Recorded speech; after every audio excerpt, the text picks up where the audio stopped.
Hello friends, Excel tutorial में आपका बहुत बहुत स्वागत है। आज हम काउंट इफ़ के बारे में पढ़ेंगे। काउंट विथ सिंगल क्राइटेरिया, मतलब इससे पहले हम लोग जो काउंट करते थे उसमें कोई कंडीशन नहीं था। अब हमारे पास सिंगल क्राइटेरिया है जिसके तहत हमको काउंट करना है। अगर कोई सेल उस क्राइटेरिया को फुलफ़िल करता है तो वो एक्सेल क्या करेगा, उसको एक काउंट करेगा, एक रिटर्न करेगा कि एक संख्या इसका हो चुका है। तो क्राइटेरिया बहुत तरह का हो सकता है, जैसे टैक्स हो सकता है, एरर क्राइटेरिया हो सकता है, बूलियन क्राइटेरिया हो सकता है, न्यूमेरिकल क्राइटेरिया हो सकता है, इस तरह से। तो हम लोग काउंट इफ को दो भाग में पढ़ेंगे, भाग 1 और भाग 2। चूँकि इसका एप्लीकेशन बहुत ज़्यादा है इसलिए इसे हमें दो अलग अलग लेक्चर में बनाना पड़ा है। तो हम लोग देखेंगे काउंट इफ़ का धमाका इस पूरे लेक्चर में। तो हमारे साथ बने रहिए, आपको बहुत मज़े आने वाले हैं। दोस्तों, आज हम काउंट इफ़ के बारे में अच्छे से समझते हैं। सबसे पहले इसका यूजर एंड एप्लीकेशन है क्या।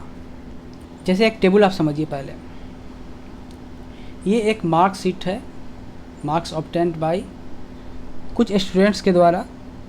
जैसे शर्मा जी, वर्मा जी, जतन जी, पाठक जी, गौतम जी, इनके द्वारा मार्क्स लाया गया है। जैसे हमारे मन में कुछ ऐसे सवाल भी आ सकते हैं कि हमें ऐसा काउंट करना है जो 60 मार्क्स से ज़्यादा ऑब्टेन करने वाले कितने स्टूडेंट हैं। तो जैसे यहाँ टेबल छोटा है तो हम लोग तो यहाँ पर सिंपली देख सकते हैं कि यहाँ पर 60 से ज़्यादा वर्मा जी को आया है, शर्मा जी को आया है, पाठक जी को आया है और गौतम जी को आया है। ठीक है, लेकिन यही काम अगर हम एक्सेल से करवाना चाहें, हमारे मन में ऐसा भी क्वेश्चन आ सकता है कि 70 से नीचे मार्क्स वाले कितने स्टूडेंट हैं। तो ये चूँकि टेबल छोटा है, हम लोग यहाँ पर सिंपली सोच सकते हैं कि शर्मा जी का 70 मार्क्स तो आया है, तो ये हमारे ही जो क्राइटेरिया है उसमें वो नहीं आ पा रहे हैं। वर्मा जी 70 से ज़्यादा हैं, जतन जी 70 से कम है, वो उस क्राइटेरिया में आ गए। पाठक जी से 69 जो कि 70 से कम है, गौतम जी 70 से कम है। तो इस तरह से हम लोग, तो यहाँ पर हम लोग क्या कर रहे हैं, 1 बाय 1 हम लोग लुकअप कर रहे हैं। तो एक्सेल भी उसी तरह से हम लोग का 1 बाय 1 लुकअप करता है। तो उसके लिए हमारे पास एक फंक्शन है, वो फंक्शन का नाम है काउंट इफ। तो काउंट इफ फंक्शन को का क्या यूजेस एंड एप्लीकेशन है, तो आप अभी देखें, समझे। और इसका यही काम होता है कि किसी एक क्राइटेरिया के बेसिस पे सेल्स को काउंट करता है। उसमें कुछ एक कंडीशंस होता है, उस कंडीशन को फुलफ़िल करते हुए कोई भी अगर सेल उसको फुलफ़िल करेगा तो उसको वे काउंट कर लेता है। चलिए हम पहले इसके सिंटैक्स को समझते हैं। जैसे कभी भी हम लोग इक्वल लिखेंगे और काउंट इफ लिखेंगे तो ये सिंटैक्स हम लोग के सामने आएगा। ये देखिए, तो इसमें आप देख रहे हैं काउंट इफ जो लिखा हुआ इसका नेम है, और उसके बाद इसका आर्गुमेंट में देखिए रेंज है और क्राइटेरिया है। तो रेंज और क्राइटेरिया क्या है उसको समझते हैं हम लोग पहले। तो रेंज है मतलब जिसको हमको, जिसमें से काउंट करना है, जिस रेंज में से हमको काउंट करना है वही यहाँ पर रेंज है। जैसे यहाँ पर अभी हम लोग का ये रेंज था, इसी रेंज में से हम लोग को जानना था कि 70 से कम वाले कितने स्टूडेंट हैं। तो यहाँ पर एक क्राइटेरिया है। क्राइटेरिया क्या है, 70 से कम। क्लियर है। तो क्राइटेरिया हम लोग का जब भी है यहाँ पर देख रहे हैं तो न्यूमेरिकल क्राइटेरिया है। उसको काउंट करने के लिए टू काउंट सेल दैट या तो इक्वल रहेगा, ग्रेटर और equal to, less than equal to, greater than equal to. ठीक है, इसको लेस देन कर दीजिए। ETC इस तरह का रहेगा, ऑपरेटर के साथ जुड़ा रहेगा। ये हमेशा बताएगा कि कौन सा क्राइटेरिया पर ये इसको ये काउंट करेगा। ठीक है, तो चलिए हम लोग एक एग्जांपल से पहले समझते हैं तो क्लियर होगा। जैसे हम लोगों का पहला टास्क है, जिस चीज़ पर हम लोग हवर अप करते हैं, ये बता रहा है how many student obtain 60 marks. ऐसे कितने स्टूडेंट हैं जो 60 मार्क्स लाए हैं। ठीक है, तो क्या करेंगे हम लोग, बराबर लिखते हैं और उसके बाद COUNT, काउंट इफ़ चाहिए ना। तो आप देखिए आपका स्क्रैच में ये काउंट से रिलेटेड जितना सारा आ गया, हम लोग इसको डाउन, एरो को डाउन करते हैं और डाउन करते हैं तो नीचे जाते हैं, देखते हैं काउंट इफ यहाँ पर मिल गया और इस काउंट इफ को हम लोग डबल क्लिक करते हैं। अब ये देखिए इसका सिंटेक्स में हमसे पूछ रहा है कि रेंज क्या है, तो हम लोग उस रेंज को सिलेक्ट करेंगे, इसको बताएंगे कि यहाँ से यहाँ तक का रेंज है। अगर बड़ा टेबल है तो हम लोग पहला सेल को सिलेक्ट करेंगे और उसके बाद हम लोग कंट्रोल डाउन करेंगे, ठीक है, जैसे करके कंट्रोल शिफ्ट डाउन करेंगे तो उसको सिलेक्ट करते हुए नीचे जाएगा। हम लोग जब नेविगेशन की पढ़ रहे थे उसमें मैंने आपको बताया था कि कैसे हम लोग कंट्रोल शिफ्ट डाउन का यूज़ करते हैं। तो यहाँ भी ये छोटा टेबल है तो हम लोग डायरेक्ट यहाँ पर ड्रैग कर देते हैं, लेकिन अगर ये बड़ा टेबल रहता तो यहाँ पर हम लोग सिर्फ इस कर्सर को रखते और क्लिक करते और कंट्रोल शिफ्ट डाउन करके करते। इसको क्या करता है, शिफ्ट का काम ही होता है कि उसको सेलेक्ट करते हुए डाउन होना या अप होना या लेफ़्ट या राइट होना। तो इसको ये रेंज बता दिया। कॉमा जैसे हम क्लिक करेंगे, अब आप देख रहे हैं रेंज यहाँ पर क्या है, यहाँ पर डार्क है मतलब बोल्ड है। जैसे ही कॉमा करेंगे वो बोल्ड नहीं रहेगा, अनबोल्ड हो जाएगा। और दूसरा आप क्राइटेरिया बोल्ड हो गया, मतलब ये हमसे पूछ रहा है कि आप क्राइटेरिया क्या है। आपने रेंज तो सिलेक्ट कर लिया लेकिन किस कंडीशन पे आप काउंट करना चाहते हैं, तो हम इसको बताएंगे। क्राइटेरिया यही है कि 60 के बराबर हो, तो 60 के बराबर हो तो हम लोग सिंपल यहाँ पर 60 लिख देंगे। मैंने ऐसा कितना स्टूडेंट है जो कि 60 मार्क्स लाया है। अब इसको हम लोग क्लोज़ कर देंगे। इससे क्या होगा, ये काउंट करके बता देगा कि एक ही स्टूडेंट है। आप यहाँ फिर इसमें देख भी सकते हैं जतन जी हैं जो कि 60 मार्क्स लाए। क्लियर है। कभी कभी ऐसा होता है कि हम लोग डायरेक्ट यहाँ पर 60 नहीं पुट करके हम लोग कोई एक सेल में 60 लिखते हैं। जैसे एक सेल हम बनाते हैं यहाँ पर, और यहाँ पर हम लोगों ने एक सेल H2 है, इस पर क्लिक किया, देखिए H2 नेम बॉक्स में आ रहा है, इस पर हम लोग 60 लिखते हैं। कभी मन करेगा तो यहाँ पर हम लोग 69 लिख देंगे, तो 69 से जुड़ा हुआ यहाँ पर, मतलब हम लोग इसको चेंज कर देंगे। इसमें यही फ़ायदा होगा, हम लोग बाई रिफरिंग द सेल, हम लोग रेफरेंस यहाँ पर रिफ़र के द्वारा हम लोग यहाँ पर काम करेंगे। कैसे देखते हैं, हम लोग बराबर लिखेंगे काउंट इफ़ को क्लिक किया, फिर उसके बाद हम लोग रेंज सेलेक्ट करेंगे, बताएंगे यही रेंज है, कॉमा करेंगे। क्राइटेरिया क्या है, तो क्राइटेरिया हम लोग इसको क्लिक करेंगे। जैसे क्लिक करेंगे आपको पता ही है, मैंने किसी सेल पर जब हम लोग क्लिक करते हैं तो अपने आप उसका नाम लिख देता है H2, मतलब H2 सेल में जो लिखा रहेगा वही इसका क्राइटेरिया है, माने 60 होना चाहिए। देखिए सेम आंसर आ रहा है। अगर हम यहाँ पर चाहेंगे तो चेंज भी कर सकते हैं। मान लीजिए कुछ 2 स्टूडेंट है, उसको गौतम जी को भी 60 ही मार्क्स आया है मान लेते हैं, तो यहाँ पर देख रहे हैं ना, यहाँ पर 2 हो गया। लेकिन अगर आपको क्वेश्चन है कि 75 मार्क्स वाले कितने स्टूडेंट हैं, 75 वाले, तो यहाँ 75 करेंगे, देखिए यहाँ 1 बता रहा है, सही है। मतलब इस सेल रेफरिंग करने से फ़ायदा क्या हुआ कि हमको फार्मूला में चेंज नहीं करना पड़ा। सेल में हम लोग चेंज करेंगे, फार्मूला में चेंज नहीं करेंगे, जो हमारे लिए ज़्यादा आसान है। फार्मूला लिखने पे हमको फिर सोचना पड़ेगा कि उसका आर्गुमेंट क्या क्या है। तो क्लियर हो चुका है। फिर अगला क्वेश्चन समझिए, उससे हम लोग को और ज़्यादा क्लियर होगा। हाउ मेनी स्टूडेंट ऑब्टेन 60 और मोर देन 60 मार्क्स, मतलब ऐसे कितने स्टूडेंट हैं जो कि 60 मार्क्स लाए हैं या 60 से ज़्यादा मार्क्स लाए हैं। इसको हम फिर 30 कर देते हैं जैसे पहले था। तो इसमें हम लोग क्या करेंगे, इसमें फिर उसी तरह से हम लोग फार्मूला लिखेंगे। ठीक है, देखते हैं हम लोग कैसे लिखते हैं। इक्वल करेंगे, काउंट,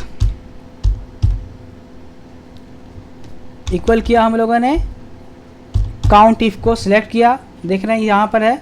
हम लोग क्या करते हैं, एरो को डाउन करते हैं और यहाँ पर रख के हम लोग डबल क्लिक करते हैं। डबल क्लिक किया, अब हमसे ये पूछ रहा है कि रेंज सिलेक्ट कीजिए, किस रेंज में बनाना है। तो हम लोग का रेंज तो यही है, सिलेक्ट कर दिया हम लोगों ने।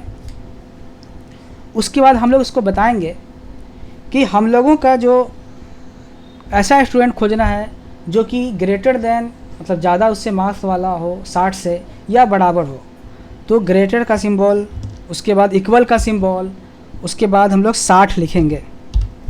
ठीक है, और इसको फिर हम लोग डबल कोट के अंदर हम लोग क्यों लिख रहे हैं, तो आप जान जाइए। जब भी क्राइटेरिया हम लोग काउंट में क्राइटेरिया लिखते हैं उस केस में क्या करते हैं कि हम लोग डबल कोट के साथ लिखते हैं।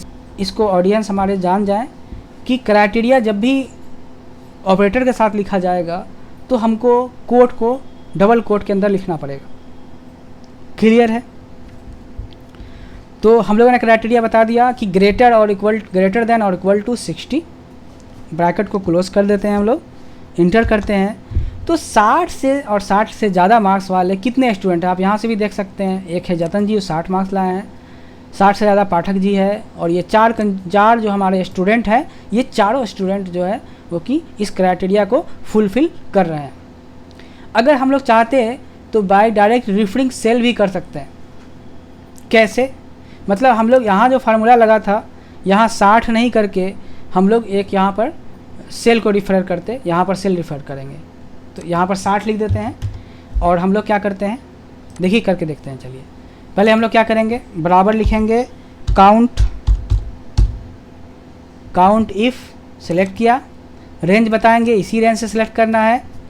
क्राइटेरिया क्या है हम लोग का, तो हम लोग का क्राइटेरिया है अंडर कोट लिखना होता है हमको, बताए थे आपको हम लोगों ने, ग्रेटर और इक्वल टू, ग्रेटर देन और इक्वल टू, इसको क्लोज कीजिए, ठीक है। और एक नया ऑपरेटर हम लोग के सामने आ रहा है जो कहलाता है एंड ऑपरेटर। इसका काम ही होता है क्राइटेरिया को जोड़ना, ठीक है। तो हम लोग यहाँ पर एंड ऑपरेटर को क्लिक करेंगे और बताएंगे कि ये सेल मेरा H2 सेल को जोड़ना है।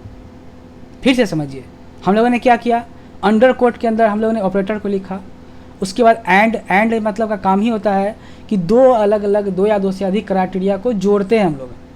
तो यहाँ जोड़ रहे हैं हम लोग, एंड लगा करके H2 कर दिया। H2 यानी हम लोग सेल का नाम बताया। इस सेल में जो लिखा आप देख रहे हैं ना, रेड कलर में है, तो रेड कलर यहाँ आप देख रहे हैं ये घूम रहा है चारों तरफ। देखें डॉटेड लाइन जो है वह क्लॉकवाइज घूम रहा है, ये बताना चाह रहा है कि इसके अंदर जो भी लिखा रहेगा इसका वैल्यू ये ले लेगा। चलिए इसको हम लोग क्लोज करते हैं, इंटर करते हैं, देखिए सेम रिजल्ट आ रहा है। मतलब ये हम लोग by referring to a cell और यहाँ पर डायरेक्ट पुटिंग वैल्यू से कर रहे थे। चलिए ये भी क्लियर हो चुका है। आगे हम लोग दूसरा एग्जाम्पल समझते हैं तो और क्लियर होगा। अब अगला है मार्क नॉट इक्वल टू 60। 60 के बराबर मार्क्स नहीं है, ऐसे कितने स्टूडेंट हैं? कैसे करेंगे हम लोग, बराबर लिखेंगे काउंट इफ़, लिख दिया, रेंज सेलेक्ट करेंगे, यहाँ पर रखा और कंट्रोल शिफ्ट डाउन किया, कॉमा। क्राइटेरिया क्या है, क्राइटेरिया है कि 60 मार्क्स से के बराबर नहीं आने वाला स्टूडेंट कितना है। तो हम लोग को याद होगा, अंडर कोट लिखते हैं हम लोग, और अंडर कोट के अंदर नॉट इक्वल का सिंबल है लेसर और इक्वल और ग्रेटर देन। मतलब ऐसा कभी भी नहीं हो सकता है कि कोई संख्या बड़ी भी हो और बराबर भी हो, इसलिए इसको हम लोग नॉट इक्वल टू कहते हैं। 60, यहाँ पर 60 लिखेंगे और ये ब्रैकेट को क्लोज करेंगे और इसके पहले कोड को एक कोड डालिए डबल कोड का और उसको क्लोज कीजिए, इंटर कर दीजिए। देखिए 4 स्टूडेंट ऐसे हैं जिसको 60 मार्क्स नहीं आया है। सिंपल सी बात है, आप देख रहे हैं इस टेबल में जतन जी को छोड़ करके जितने सारे स्टूडेंट्स हैं सबको 60 मार्क्स नहीं आया है। यही एक क्वेश्चन था हम लोग का। चलिए अगला क्वेश्चन हम लोग पढ़ते हैं। हाउ मेनी स्टूडेंट गॉट 60 और 30 मार्क्स? 60 मार्क्स और 30 मार्क्स लाने वाले, यहाँ तो देख के टेबल छोटा टेबल है, हम लोग बता सकते हैं 1 और 2 आंसर इसका होगा। इसको बनाना बहुत आसान है, हमारे ऑडियंस भी इसको अच्छे से बना सकते हैं। कैसे? तो यहाँ पर हम लोग सिंपल क्या करेंगे, 2 अलग अलग काउंट इफ़ बनाएंगे और दोनों को जोड़ देंगे। एक काउंट इफ़ 60 वाला होगा जो कि 60 लाने वाले स्टूडेंट की संख्या, और एक 30 वाले होगा। यानी हम लोग यहाँ पर 2 फंक्शन लिखेंगे। पहला फंक्शन काउंट इफ़ लिखते हैं हम लोग, चलिए, और हम लोग रेंज सेलेक्ट करेंगे। ये रेंज हम लोग का है, उस रेंज में हम लोग क्राइटेरिया में बताएंगे कि हम लोग 60 वाले मार्क्स वाले स्टूडेंट से देखना चाहते हैं, 60 वाले, ठीक है। क्लोज कर दिए ब्रैकेट को, एक क्राइटेरिया इसका क्लोज हो गया। मैंने एक स्टूडेंट ऐसा है जो कि 60 मार्क्स, फिर अगला क्या है 60 मार्क्स और 30 मार्क्स वाले। तो 60 मार्क्स तो हो गया, इसमें ऐड कर दीजिए। ये ट्रिक है, बाय ट्रिक है, सिंपल सा है। तो देखिए आपको मैं कभी भी हम लोग कहीं भी स्टडी करते हैं उसमें पहले हम लोग उसका पूरा बेसिक समझते हैं, पहले फंडामेंटल समझ जाते हैं, और फंडामेंटल के बाद हम लोग का जो एप्लीकेशंस है इससे हम लोग का ये माइंड डेवलप होता है कि क्या क्या ट्रिक लगा करके भी हम लोग बहुत सारा कर सकते हैं। सिंपल भाषा में हम लोग यहाँ पर एक तरह से हम लोग यहाँ पर फार्मूला तो नहीं है, तो हम लोग ट्रिक लगा रहे हैं, मतलब हम लोग बेईमानी करके यहाँ पर वर्क कर रहे हैं। सिंपल सा आप समझिए वर्ड में, क्या है कि अगर हम डायरेक्ट फार्मूला हमारे पास नहीं है तो हम लोग क्या कर रहे हैं, हम लोग यही कर रहे हैं कि 60 मार्क्स वाले स्टूडेंट का काउंट कर लिए, फिर हम लोग क्या करते हैं एक और काउंट लिखेंगे। चलिए काउंट लिखा हम लोगों ने, और फिर हम लोगों ने एक रेंज बनाया, ये रेंज हम लोग का, उसके बाद कॉमा लिखेंगे, उसके बाद फिर हम लोग क्या करेंगे 30 लिखेंगे, मतलब 30 मार्क्स वाले स्टूडेंट कितने हैं, और 60 वाले तो हम ऑलरेडी निकाल चुके हैं। इसको ब्रैकेट को क्लोज करेंगे, इंटर करेंगे, इसका रिजल्ट आएगा। मुझे लगता है यहाँ तक हमारे ऑडियंस को कोई दिक्कत नहीं है। अभी तक हम लोग जितना भी पढ़ रहे थे वो सारा न्यूमेरिकल क्राइटेरिया के बारे में पढ़ रहे थे।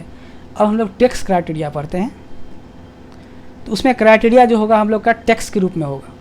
देखिए एक टेबल है, उससे टेबल को समझते हैं हम लोग, टेबल क्या करता है। यहाँ जैसे देखिए, जैसे कोई एग्ज़ाम हो रहा था, एग्जामिनेशन हॉल में शर्मा जी और वर्मा जी, जतन जी, ये सब का एग्ज़ाम में स्टूडेंट हैं ये लोग, और इन लोग जो एग्ज़ाम में जिस तरह से चीट करते हुए, चोरी करते हुए पकड़ाए हैं, जैसे कि शर्मा जी। अब इसको जो वहाँ पर एग्ज़ामिनर था वो वहाँ पर उसने एक रजिस्टर में नोट किया कि शर्मा जी जो है वो बुक से चोरी करते हुए, वर्मा जी कॉपी से, जतन जी 21 का नोट पर उन्होंने चीट लिखा था। इस तरह से पाठक जी, गौतम जी, सभी का इस तरह से आप मान लीजिए कि इस तरह से नोट करके वहाँ के जो एग्ज़ाम ले रहे थे उन्होंने अपने नोटबुक में इसको लिखा। चलिए बहुत इंटरेस्टिंग है। तो इसको अब ऐसे वाले, जैसा अगर ये तो सिंपल छोटा सा टेबल है, अगर बहुत इसका रो हो, बहुत कॉलम हो, तो इस छोटा टेबल को हम लोग सिंपल बाय वन व्यू करके समझ सकते हैं। लेकिन अगर ये बहुत बड़ा टेबल होता है तो उस केस में हमारा जो फंक्शन है, फार्मूला है, बहुत बड़ा रोल करता है इसका एप्लीकेशन। चलिए हम इसको और आगे समझते हैं और क्लियर होगा। जैसे इस टेबल में एक चीज़ समझिए, लिखने में जो भी वहाँ पर इन्विजिलेटर थे उन्होंने देखा कि बुक लिखा हुआ है। आप देख रहे हैं ना यहाँ पर बुक्स लिखा हुआ है, आप देख रहे हैं बुक्स के पहले एक स्पेस डाला हुआ है। यहाँ देखिए, यहाँ फिर बुक ही लिखा हुआ है, लेकिन यहाँ बुक के बाद 04 लिखा हुआ है और यहाँ 21 लिखा हुआ है। तो आप देख रहे हैं ना, कभी कभी लिखने में आदमी जो है कभी स्पेस दे देता है, कभी अब देख रहे हैं ना बुक्स है, यहाँ पर बुक्स लिखा हुआ है, कभी बुक का नाम कुछ डाल दिया, 024 कोड डाल दिया है, कुछ और भी कोड है। तो ऐसा सिचुएशन अलग अलग, मतलब हमारे पास, मैंने इसलिए इस एग्जाम्पल को लिखा है कि आपके सामने बहुत ही अलग अलग इस टाइप का सिचुएशन आ सकता है। उस केस में आप क्या कीजिएगा उसको समझिए। बात हमेशा याद रखिए कि जब भी आपको टेक्स्ट क्राइटेरिया लिखना हो तो आपको हमेशा डबल कोटेशन के अंदर लिखना पड़ेगा, इसको हमेशा ध्यान रखिए। जैसे ऊपर में आप देखे थे कि जब भी हम लोग फार्मूला लिख रहे थे तो डबल कोट के अंदर ऑपरेटर को लिख रहे थे, लेकिन अगर सिर्फ 60 लिखते थे उसको कोट में नहीं लिखते थे, लेकिन जब भी ऑपरेटर के साथ लिखते थे, ग्रेटर इक्वल या जो भी लिखते थे, उसके हम लोग को डबल कोट करना पड़ता था। क्लियर है? चलिए हम लोग फिर अपने पॉइंट पर आते हैं। टेक्स्ट क्राइटेरिया को हम लोग समझते हैं। जब हम लोग क्राइटेरिया टेक्स्ट के रूप में लिखा जाएगा उसके बारे में समझते हैं। इसके लिए हमने एक टास्क बनाया है, कुछ टास्क हैं, उसके साथ हम लोग काम करेंगे तो हम लोग को अच्छे से समझ में आएगा। ऑडियंस हैं, उन्हें पता है कि हम हमेशा डिस्क्रिप्शन बॉक्स में ये हमेशा हम डाल देते हैं एक्सेल सीट, तो हमारे साथ वो भी प्रैक्टिस करें जिससे उन्हें इस बात को अच्छे से समझ में आ जाए कैसे क्या करना है, कैसा सिचुएशन आएगा, किस समय हमें क्या करना है। चलिए हम लोग आगे बढ़ते हैं। जैसे अब पहला टास्क देखिए, इस पर लिखा है चीटिंग बाय एग्जैक्टली बुक, मतलब ऐसे कितने स्टूडेंट हैं जो बुक के द्वारा चोरी करते हुए पकड़ा है। मतलब यहाँ इसे आप देख के बता सकते हैं कि एक शर्मा जी यहाँ पर मिल रहे हैं और एक है गोपाल जी, लेकिन यहाँ जो बुक है इसके बीच में यहाँ पर देख रहे हैं यहाँ पर स्पेस दिया हुआ है, तो हम डायरेक्ट चाहते हैं कि इस टाइप का बुक लिखा हुआ है, यहाँ पर 2 आंसर होगा, तो एस टाइप का निकालना चाहते हैं। उसके लिए हम लोग क्या करेंगे, उसके लिए हम लोग फार्मूला लिखते हैं काउंट का। काउंट इफ़ मतलब काउंट करेंगे, तो कैसा काउंट करेंगे उस पर आते हैं। पहले रेंज बनाएंगे, तो हम लोग का रेंज क्या है आपको पता है, आप जान रहे हैं किस में से हमको सिलेक्ट करना है। तो हमको सिलेक्ट करना है इसमें से, ये रेंज हम लोग का है F21 से F27। क्लियर है? तो हम लोगों ने बता दिया रेंज क्या है, लेकिन क्राइटेरिया क्या है? तो क्राइटेरिया हम लोग का है बुक, मतलब बुक लिखा हो। तो हम लोग हमेशा यहाँ हम लोग का जो क्राइटेरिया है वो टेक्स्ट है, बुक टेक्स्ट के रूप में लिखा हुआ है। तो हमको हमेशा क्या करना होगा, डबल कोट के अंदर लिखना पड़ेगा। चलिए लिखते हैं इसको हम लोग। बुक लिखा हम लोगों ने इसको, फिर डबल कोट से इसको क्लोज कर दिया और ब्रैकेट को क्लोज कर दिया। ठीक है, अब देखिए हम लोग फिर से समझें इसको क्या किया हम लोगों ने रेंज बनाया। चूँकि आपको पता है कि इसका सिंटेक्स है, सबसे पहला इसका जैसा जो पैटर्न बना हुआ है सिंटेक्स क्या है, इसमें है कि आर्गुमेंट, पहला आर्गुमेंट हम लोग का क्या बनेगा, इसका रेंज। दूसरा बनता है क्राइटेरिया। क्राइटेरिया क्या है, यहाँ पर हम लोग का बुक है। एक चीज़ हमारे ऑडियंस इसके अच्छे से समझ लें कि यहाँ पर ये क्या है कि केस सेंसिटिव नहीं है। आप अगर इसको स्मॉल भी लिखिएगा तो इसको सेम ही रिजल्ट है। हम लोग इसको करके देखते हैं, इसको एंटर करते हैं, देखिए रिजल्ट आया 2, सही है। अगर यहाँ पर बुक को स्मॉल बी लिख देता, मान लेते हैं, तो क्या रिजल्ट आता, देखिए सेम रिजल्ट आ रहा है। मतलब ये केस सेंसिटिव नहीं है। आप इसको जैसे चाहे वैसे लिखिए, चाहे कैपिटल में लिखिए चाहे स्मॉल में लिखिए, सेम रिजल्ट आएगा। चलिए ये अच्छे से हम लोग समझ चुके, और इस बात का हम लोग ध्यान रख रहे हैं कि जब भी हम लोग क्राइटेरिया टेक्स्ट के रूप में लिख रहे हैं तो डबल कोट के अंदर लिख रहे हैं। चलिए आगे बढ़ते हैं हम लोग। अगला टास्क क्या है, अगला टास्क है चीटिंग बाय एग्जैक्टली बुक्स। ठीक है, तो अब देखिए हमको बस सिर्फ एक हम लोग क्या किए, एस बढ़ा दिए, और एक बहुत अच्छा चीज़ हम लोग के पास आता है, उसको हम लोग कहते हैं क्वेश्चन मार्क्स। क्वेश्चन मार्क्स हमेशा एक किसी कैरेक्टर का, समझिए कि वहाँ पर जो भी कैरेक्टर होगा, कोई अगर बुक्स के पहले यहाँ पर एम भी लगा देगा तो उसको सिलेक्ट कर लेगा। चलिए हम लोग इसको करके देखते हैं। जैसे हम लोग ये तो सिंपल यहाँ बना लिया था, यही है, हम इसी को कॉपी करते हैं। हमारे व्यूअर इसको अच्छे से समझ गए हैं। इसको हम लोगों ने कॉपी किया और यहाँ पर जा कर के इसको पेस्ट किया। अब देखिए हम लोग इसमें फार्मूला में ज़्यादा कुछ नहीं करना है, बस यहाँ पर एक क्वेश्चन मार्क्स लगा देना है। इसके बाद क्वेश्चन मार्क्स, या तो हम यहाँ पर एस लिखते तो क्या करता कि एस ले लेता, एग्जैक्टली मतलब बुक्स लेता। लेकिन अगर हम यहाँ क्वेश्चन मार्क्स लगाते हैं, इसका दोनों का अंतर क्या होता है उसको पहले हम लोग समझते हैं। क्वेश्चन मार्क्स हमेशा एक कैरेक्टर को ऐड कर देता है। मतलब बुक्स वो क्या करेगा, सबसे पहले ऊपर में आकर सर्च करेगा, पहले देखेगा क्या क्राइटेरिया है, बुक खोजना है उसको, तो बुक खोज लेगा। उसके बाद जस्ट एक लेटर उसको चाहिए, जैसे कि फिर ये देखा, फिर आगे बढ़ा कॉपी, तो फेल कर गया, ये भी फेल कर गया। लेकिन यहाँ पर देखिए एस लगा हुआ है, ये पास कर जाएगा, क्योंकि बुक के बाद जस्ट एक कैरेक्टर है। ठीक है, यहाँ एक कैरेक्टर है, मतलब हमेशा क्वेश्चन मार्क्स एक कैरेक्टर को डिफाइन करता है। एक क्वेश्चन मार्क्स मतलब एक कैरेक्टर, दो क्वेश्चन मार्क्स मतलब दो कैरेक्टर, कोई भी दो कैरेक्टर। ये कंडीशन नहीं है कि कोई पार्टिकुलर कैरेक्टर नहीं, कोई भी दो। यहाँ तो एक ही है क्वेश्चन मार्क्स, मतलब सिंपल। अगर यहाँ कोई एम भी लिख देगा तब भी वही आंसर है। हम लोग करके देखते हैं, पहले इंटर करते हैं। देखिए एक आंसर आ रहा है, मतलब ये बुक को भी नहीं लिया, इसका कोई एक्स्ट्रा कैरेक्टर तो नहीं है ना, स्पेस उसके बाद है। लेकिन यहाँ पर एक कैरेक्टर है एस, इसलिए इसको सिलेक्ट। मान लीजिए इसको अगर धोखा से इसको हम लोग एम लिख देते तब भी इसका आंसर एक ही होगा। क्यों? क्योंकि एम भी एक कैरेक्टर है। मतलब इसको मतलब सिर्फ यही से था, जैसे आप यहाँ समझिए कि आप बुक के बाद क्वेश्चन मार्क लिख दिए, मतलब यहाँ पर इसके बाद कुछ भी लिखा रहे एक लेटर वाला, एक कैरेक्टर वाला, उसी को ये एक्सेप्ट करेगा। ये बुक के बदले एम लिखा रहे तब भी एक्सेप्ट कर लेगा। क्लियर है? चलिए हम लोग अगला टास्क समझते हैं। अगला टास्क क्या है, हम लोग एस्टेरिस्क मार्क्स मतलब स्टार मार्क्स जो होता है उसका हम लोग समझते हैं। तो एस्टेरिस्क मार्क्स क्या करता है कि ये सीरीज ऑफ जीरो, मतलब जीरो का सीरीज हो या उससे मोर कैरेक्टर, ठीक है, जीरो का सीरीज हो या उससे मोर कैरेक्टर हो। जैसे आप यहाँ देखिए, इसमें आप देख रहे हैं कि जैसे इसमें कौन कौन आ जाएगा। आप यहाँ देख रहे हैं ना, बुक्स है, ठीक है, बुक भी नहीं लेगा, बुक को एक्सेप्ट कर लेगा क्योंकि उसके बाद जीरो कैरेक्टर है। और देखिए बुक्स को भी ले लेगा, एस है, और इसको भी ले लेगा और इसको भी ले लेगा। कितना हो जाएगा? 1 2 3 4। इसका आंसर 4 आना चाहिए। चलिए हम लोग करके देखते हैं और अच्छे से क्लियर होगा। हम लोग क्या लिखेंगे, बराबर काउंट इफ़, सेलेक्ट करेंगे, सेलेक्ट किया, इसे रेंज बताएंगे, इस रेंज में से हमको सेलेक्ट करना है। उसके बाद फिर हम लोग क्या करेंगे, क्राइटेरिया बताएंगे।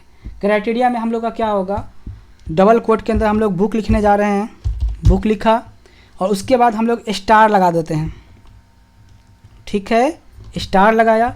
स्टार लगाना मतलब होता है कि इसके बाद कोई भी करेक्टर, चाहे वो 0 हो या 0 से ज़्यादा करेक्टर हो, इसको ये ले लेगा। स्पेस भी रहेगा तो उसको भी ले लेगा। चलिए आगे बढ़ते हैं।